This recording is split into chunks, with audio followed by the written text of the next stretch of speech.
Muling magtatanghal sa entablado ang dating mag-asawa na sina Gabby Concepcion at Sharon Cuneta para sa US at Canada leg ng kanilang concert series na pinamagatang Dear Heart, na nakatakda mula Oktubre 26 hanggang Nobyembre 29, 2024.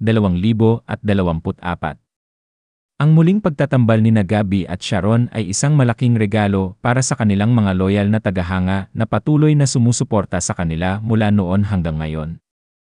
Noong dekada 80, naging screen partners sina Gabby at Sharon na humantong sa isang tunay na relasyon at kasal. Bagaman nauwi ito sa hiwalayan, mayroon silang isang anak na si EC Concepcion.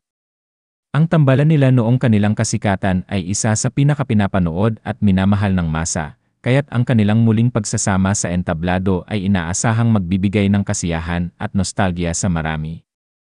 Sa panayam ng media kay Gabby sa Gabay Guru Press Conference noong Setyembre 25, 2024,